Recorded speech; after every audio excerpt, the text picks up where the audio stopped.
সেই মামলা ছিল রূপগঞ্জ থানা মামলা নাম্বার 25/2012। এটা একটা হত্যা মামলা। এই মামলার ভিকটিম রবিউল ইসলাম বাবু, যাকে হত্যা করা হয়েছিল। এই মামলায় মোট আসামি ছিল 26 জনের মধ্যে ইতিমধ্যে 2 জন আসামি মৃত্যুবরণ করেছেন। আসামি আছে প্রায় 24 জন।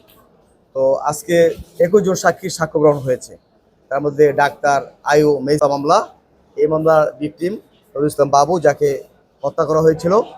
এই মামলায় মোট আসামি ছিল 26 জনের মধ্যে ইতিমধ্যে 2 জন আসামি মৃত্যুবরণ করেছেন। আসামি আছে প্রায় 24 জন।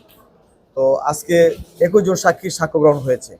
তার মধ্যে ডাক্তার আয়ু ম্যাজিস্ট্রেট তারাও সাক্ষ্য প্রদান করেছেন। আপনারা জানেন এই মামলার বাদী যে ভিকটিম নজরুল ইসলাম বাবু, তার বাবা জালালউদ্দিন, সেই জালাল সাহেবও মৃত্যুবরণ করেছেন। আপনারা জানেন আজকে সেই কাঙ্ক্ষিত রায়, একটা চাঞ্চল্যকর মামলা, সেই মামলার আজকে রায় প্রদান করেছেন বিজ্ঞ বিচারক। আমরা ছিলাম রাষ্ট্রপক্ষে, আমরা রাষ্ট্রপক্ষে সন্তোষ প্রকাশ করেছি। আমরা এই রায় অবিলম্বে কার্যকর চাচ্ছি।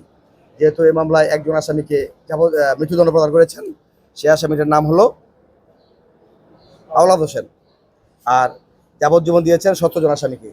19 জন আসামি ছিল, 2 জন আসামি মৃত্যুবরণ করেছেন। সুতরাং 2 জন মৃত্যুবরণ করাতে যাবজ্জীবন দিয়েছেন 17 জন আসামিকে, আর খালাস পেয়েছে 6 জন আসামি।